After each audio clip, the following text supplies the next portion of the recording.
Welcome to the City Lifestyle podcast, hosted by Red Rock City Lifestyle, South Vegas City Lifestyle, and Henderson City Lifestyle.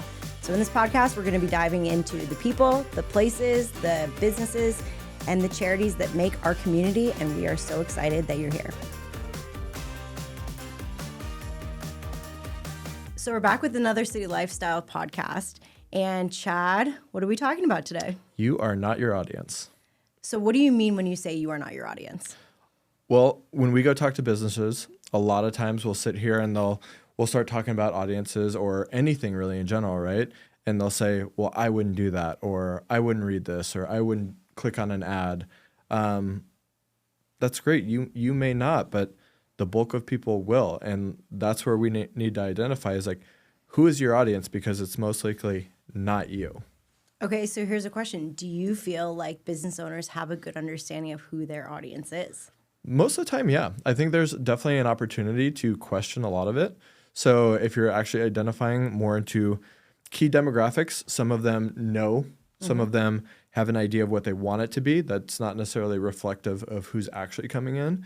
Or sometimes we get the wonderful everyone, right? So who is everyone? Because we're not Coke, we're not Pepsi, we're not literally trying to put something to every single person. A lot of times when we have a local business, there's a demographic they go after. So if you're talking to a client and a client says, everyone is my audience, what steps do you then take to break that down further with them? Okay. So then I'll dig into what is a core product, right? Like if you could only do one product or service, what would that be? Who's actually utilizing that product or service? Because they may have a wide offering of services or products or whatever it is, but they tend to have one that may be more profitable, maybe just easier. Like where is something if you stripped everything away and you could only do one more thing, who's going to actually spend money for that service? And if you had to say what would be beneficial from a business owner standpoint in terms of just trackability for them to be able to determine who those people are, what recommendations would you have for them to be able to do this? That's a deep conversation. One, ideally, they'd have a CRM, right? So actually understand like plugging in who's spending money, where do they reside, zip code, street level. If they can get demographics, I mean, basic age, sex, those kind of things. But a lot of times, like the missing part is the psychographics. Like, what do people care about? Like, why are they going to spend money, even though they fit into this kind of like nice, clean core feature of who an ideal persona is? Why is that person still going to spend money with you? But what do you think about surveys? I mean, we get surveys in our inboxes. They're biased. I would agree. I mean, there's some truth to them, but a lot of times they're biased, whether they're sitting there, whether they're having a bad day. I mean, there's a lot of things, but at the end of the day, if a business were to sit down and say, like, these 100 people spent money with me, what do they look like? That should be what they're doing. Do you think that business owners can have the tendency to get too close? Absolutely. I think it's a huge problem where they're so busy on, we've mentioned this on a couple things, right? Like payroll, basic staffing, like staffing is a huge problem. It's been over the past couple of years. All these other factors, when are they going to sit down and say, okay, who are my clients really? Or are they just looking at how much money did I bring in this month? And where can I cut expenses?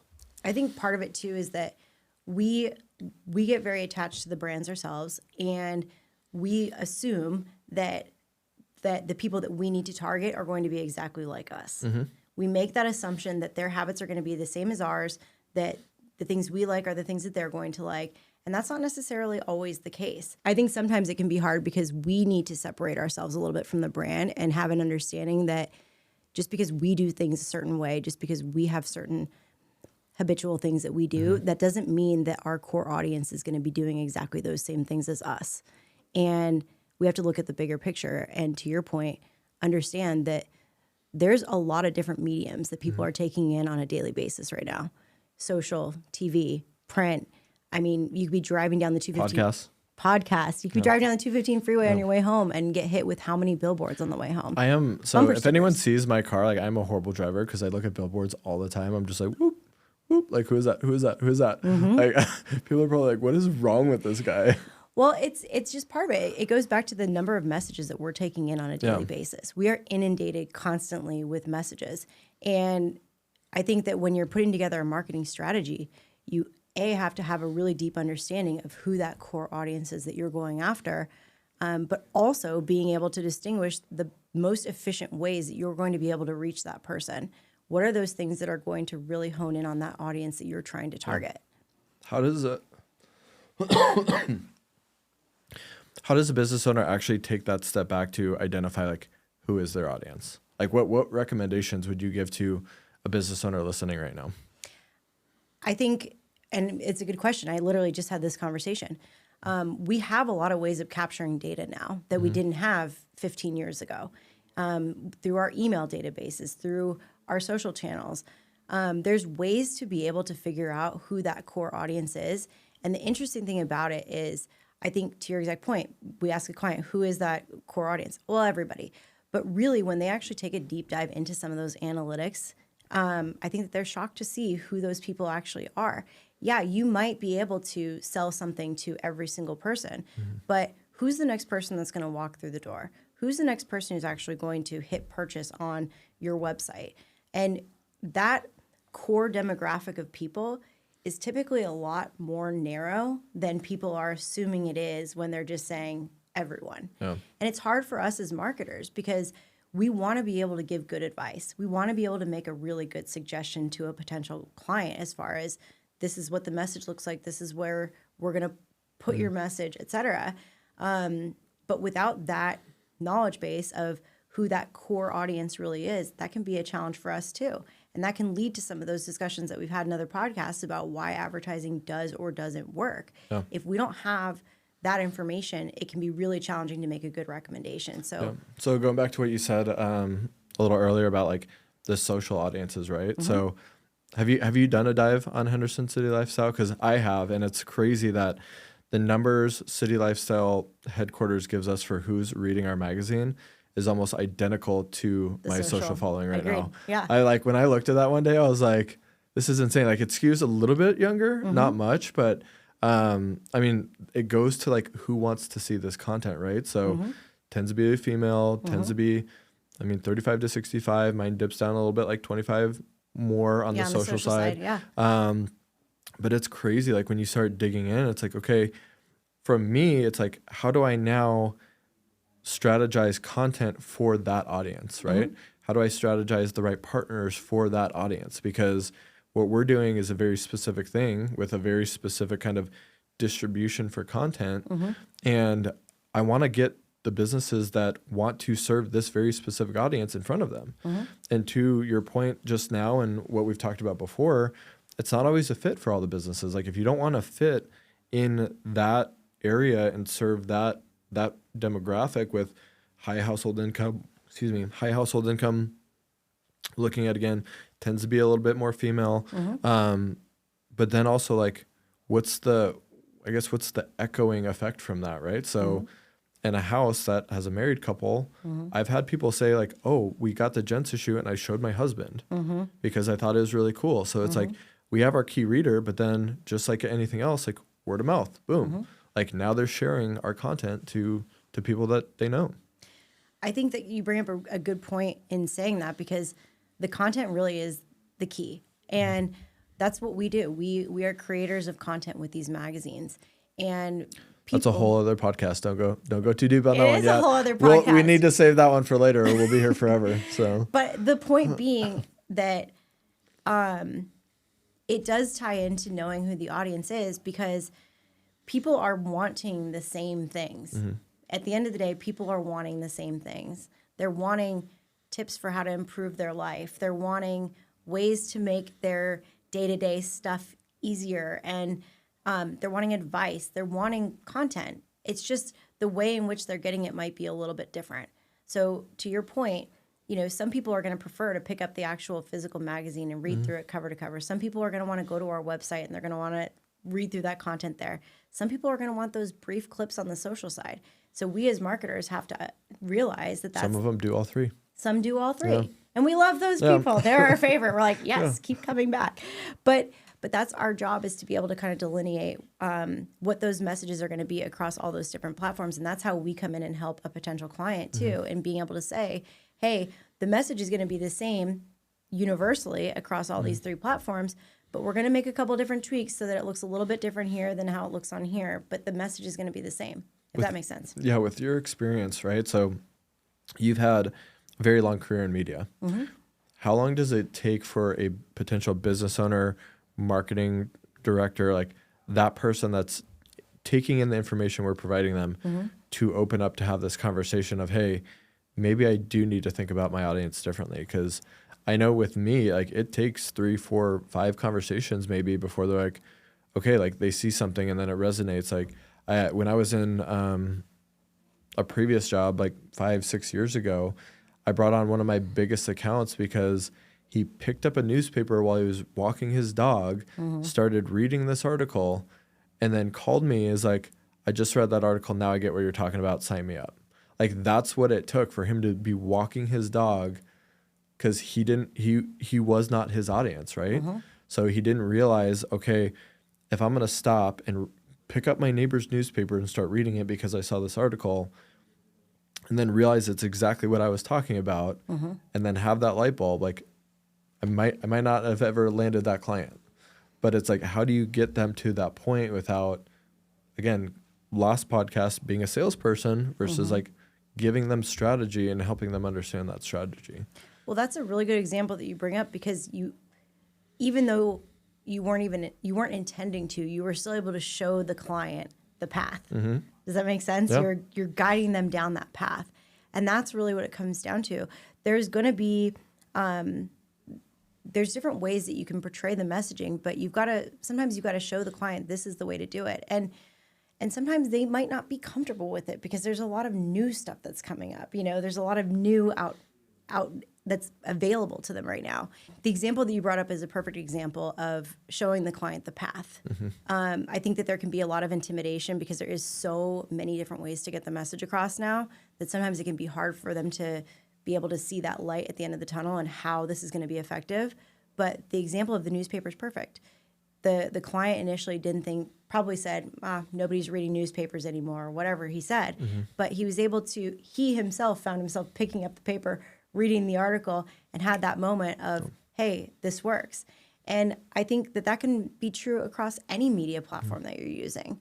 People say all the time, well, I don't have TikTok, or I'm not using this social media, or nobody watches TV anymore, or nobody reads magazines anymore. But the reality is they do. They do all of those things. People consume different media in different ways. Exactly. And if that were true, then all media companies would be out of business. Nobody would have a job, But they are still participating in those things, and they are still using these different products and services. And we just have to be able to show the client that path of just because you might not use this particular platform or this particular, service doesn't mean that the people who are going to come in and buy your product aren't either. Yeah. And that can be a little bit challenging for them to kind of connect with at times, because we assume that the people who use our products and services are exactly like us. And while there might be similarities there, there's absolutely going to be differences in those habits as well. I mean, the things that you would watch, or, the platforms that you use, I mean, you're a tech guy. I'm not a tech gal. Like, if you were to go down some of these paths, I'd be like, huh? Yeah. And that's just a difference between you and I. We do the exact same thing for a living. We have the exact same goal every single day. But yet the way that we're going to go about it is going to be entirely different. And it's the same way with the consumers that these businesses are trying to reach too. So with City Lifestyle, how do you approach someone that says no one reads magazines, or print's dead, or any of these topics where we could dive down for another 30, 45 minutes, kind of on a high level? Like, how do you approach that conversation with someone that just wants to shut you down immediately based on what they're perceiving, right? Well, I think it's twofold. I mean, first of all, it's using those real life examples. I mean, we hear it all the time. People will say like, oh, I read this article in your magazine. We know that people are reading the magazine because they're telling us. Just got that email the other day. You just got the email the other day. I mean, it's awesome. It's great. It's a cool feeling. People are actually picking up the magazine, they're reading it, and then they're talking to us about it, which we love. I mean, the perfect example was when I went to buy the magazine, which we've talked about. Like, my mom had the magazine sitting on her. Let's tell that story, Crissie. My mom had the magazine sitting on her countertop, like ready and waiting when I even mentioned the idea of making the purchase for Henderson. And so it's like sharing those real life examples. But also, I think that there's other tactics that they can use too for trackability. Use a QR code. Use something that people can scan. Like one of the big questions that we get a lot of the times is like, well, how am I going to track this? Put a QR code in your ad and let's track it that way. Let's find ways that we can establish that trackability factor for the clients so that we can show them. That's really what they want. I mean, I think it also goes to like, what is the strategy behind it, right? Like, are we trying to get a lead directly off the ad, or are we trying to push them to do more research, envision something? So I've got a client right now that, I mean, does big, beautiful ads every month, and they get commented on every single month. And they are telling a story and painting this picture for what a potential house could look like. But they're not like, they barely have branding on it. And it's a beautiful ad that gets noticed every single month that's in there. So for us, it was building that conversation of, if someone's going to spend 6 figures on a home remodel here in Las Vegas, how many times do they need to see you? But what is that story and vision you want to put out? So they've done a kitchen, they've done a bedroom, like they've put all these different areas where someone might be like, oh, I love my kitchen, but our bathroom needs a lot of work, or the bathroom's good because we may or may not be in there, but I would love to entertain more. So kind of looking at how do we get to that point? And that's another client that literally got our magazine when we started talking with them, had to plant a couple seeds, and then all of a sudden it's like they get one article, and again, it's like I understand what we're trying to do now. So Well, I think that you bring up a good point in the sense of, knowing what the value is going to be from the client standpoint. What's the most important thing to them that we convey? What's the most important message that we can convey to that right audience? And working with them to really strategize, how are we going to implement this in the best way possible that's going to give them the result that they want? And that's the other thing too, is like knowing going into it, what is the outcome that you're trying to achieve? What is the goal that we're trying to accomplish here? What's the range? Like, how many calls are we going to need to generate for this to be effective for you? How many hits to your website are we going to need to be able to go there? But that also goes back to that trackability factor and knowing who your audience is, because if you have your Google Analytics set up on the back end of your site, you can get data points that will show you, this is who my core audience actually is. And I think a lot of times clients can be surprised when they look at that data and they see, we just helped a client with that. But that's the point. It's like, I think sometimes they're surprised to see who that core audience actually is. But it's really hugely important information for the client to have on the back end, because then that helps shape their messaging, their targeting, all the things that they're going to be implementing into a potential marketing campaign. Yeah. So on that, how do you talk to a business owner that may have kind of like the client they know exists? So maybe they do know who their audience is, know it's not a reflection of them, but they want to go from basically client base A to client base B. How do you help drive messaging like that, and what sort of strategy do you put together for them to look at, okay, like maybe I know I'm not my audience, but I'm not hitting the audience I want to. I think you really have to kind of know, you don't want to alienate that core audience of who's already coming, right? Like who those people are already buying, because that is your bread and butter. But there are ways with the messaging to be able to bridge that gap between where you are now and where you want to go. And the other thing that comes into it too is the tactics that you're going to use. The tactics might be different in terms of reaching that new audience or whatnot that you're trying to go after versus who that core audience is right now. Particularly if there's a big age range difference, or if, let's say the audience now is, 50 plus and you're trying to now expand that to 35 plus. You might tweak the messaging slightly, or you might tweak the tactics and include some other things that you didn't include originally to be able to help you bridge that gap between those two. I mean, I think it's a combo. Like, I think you're hitting both of them, right? It's like, one, you need to reach consumers where they are. So if there's a medium that's reaching a consumer in a certain way with a certain message, absolutely. But then as you hit them with a different tactic, that message may or may not need to change because it's a different way of consumption. Like if I'm scrolling really quick before I go to bed or putting my kids down or something like that, like just kind of like really quick downtime, you know, before they literally fall asleep that second.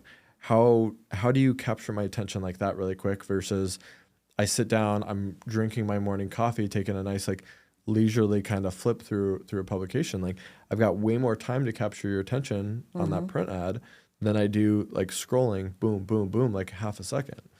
And I think that no matter what, the biggest thing is you want the messaging to be consistent. You can't have a completely different message on social than what you're telling somebody on a different medium. Like the messaging still has to be consistent across the two, but I agree, the way that you're telling that story is going to be different from one medium to another. I mean, coming from the TV space, I had 15 or 30 seconds to tell my story. So, you know, I had quite a bit of time to be able to capture people with sight, sound, and motion, whereas now I'm in the print space and I've got to get somebody instantaneous. There's no sound. There's no sound. Yeah. There's no sound. And so it is a much more visual experience, and I've got to find a way to get that same message into the space where it's like they're going to see it, they're going to react to it, they're going to take some kind of an action. And so, you know, yes, the messaging, no matter what, the messaging will change depending on the platform that you're using, for sure. So taking a step back, you're a business owner. I come to you. You think you know who your audience is. What should I say to you to help me convey that message of, let's maybe look at this over here? Like, what do you think is the best way for someone to speak to a business owner in that aspect? I think the best way to do it is to ask questions. Sometimes you can get people to where they need to go by just asking questions and listening. You don't always have to beat them over the head with it. If you ask enough questions, they're going to get there on their own. So you have to ask the questions, and then you got to zip it. How do you deal with that? How do I deal with that? Not well, no. No, I think that if you're going to be in our industry, you have to be inherently curious. You have to be curious by nature, because we do ask a ton of questions in the same way as a reporter would do on the news or in the newspaper, you know, whatever that is. We like to problem solve. We like to investigate and get to the core root of why people are the way that they are. You were there when I started talking about like natural beaded row extensions, right? Yes. And it's just like, well, that's the thing, right? Like I'm curious. Yeah. So if you're trying to find the right solution, the right audience, like understand whether something's good. And again, I'm not the most warm and fluffy. We've established that, but like actively challenging a business owner, right? Like, hey, like you're saying we're over here, but everything you've told me through this conversation lies over here. Yeah. Where's that connection? But yeah, genuine curiosity is fun. Like you get talking points for days. I mean, when you look at you have two small kids. Yeah. And how many questions would you say they ask you? Oh, it does not stop. It does. But not I love stop. it. So. And that's exactly. It's the same theory in what we're doing. We ask all the questions so that A, we can provide good advice, but B, the client gets clarity in that same conversation. And sometimes talking through things helps you gain that clarity that you need to be able to make a solid decision. And that's ultimately what we as media people are doing. We're trying to provide those solutions. We're trying to guide the client on that journey to be able to determine the best way to establish results for their business. Yeah, love it. What's your final thought? Close us out. Don't be afraid to do things that are different from your own habits just because you feel like all the people who are making purchasing decisions are exactly the same as you. They might not be. And make sure that you have analytics set up on the back end of your website so that you can track who those people are. Love it. What about you? I think it is ask your own questions, right? So if you're a business owner and someone's presenting an opportunity to you, ask the questions to one, like vet them, but also if you're spending time to have a conversation, like have the conversation. Try and be present, like understand like, hey, we've talked about it before on other podcasts, like most, and I say most because not all, most people that do what we do want to help, right? Because if I'm not helping, you're not going to spend money anymore, and I'm not going to have a client base, so I'm not going to be successful. So as we look at that, it's understanding if there are people that understand what they do and they seem to care, you've asked the right questions to kind of vet them out from the other side of the table, just have an open ear. I think that's the biggest thing. Yeah. Well, we appreciate you joining us today, and we'll be back with more City Lifestyle podcasts in the future. Thanks for joining.